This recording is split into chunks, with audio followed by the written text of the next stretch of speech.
hiya mo.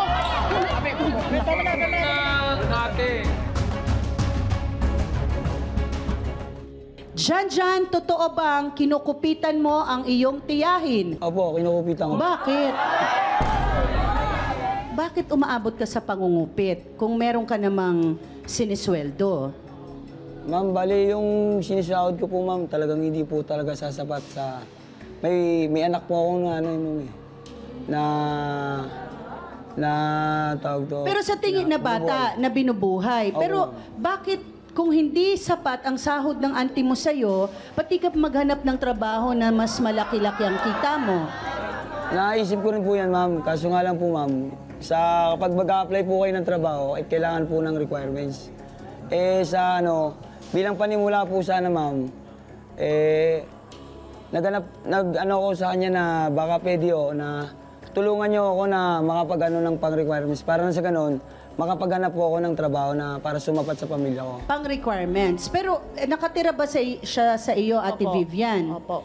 Okay, ng 3 buwan. Opo. Diba? Kasi nagkalamat na isang kamag-anak na gusto nating tulungan o isang kamag-anak na gustong tumulong, pero napag-iisipan natin ng mga bagay na ganito dahil wala namang lihim na hindi nabubunyag, diba? So, ayan na, nahuli ka. So, ano ngayon ang mukhang ihaharap mo kay auntie mo? Kasi nalaman niya na ikaw ay nangungupit. Hindi ba't mas lalo ka ngayong, diba? Mas lalo ka ngayong mahihirapan para sa anak mo? Para sa akin lang po, gusto ko lang po rin sana na maisip niya na hindi po talaga sasapat yung binibigay niya para sa akin. Kasi ma'am, 100 lang po binibigay niya sa akin tapos hindi pa po umaabot po yung tawag. Diyan, alam mo naman ang bentahan. Saka nag-umpisa kami ng pagtitinda, alas 6 na. Ate Vivian, hindi mo ba siya sinabihan na maghanap na lang siya ng ibang trabaho?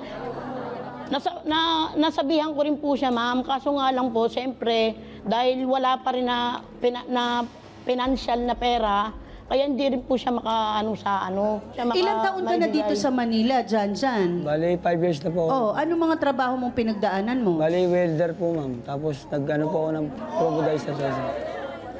Ano naging problema mo? Hindi ka raw tumatagal dahil sa ugali mo? Anong ugali to, Jan? Yan, barumbado kasi siya, ma'am. Barumbado kasi siya, ma'am. Tapos wala siyang pagpipigil sa sarili.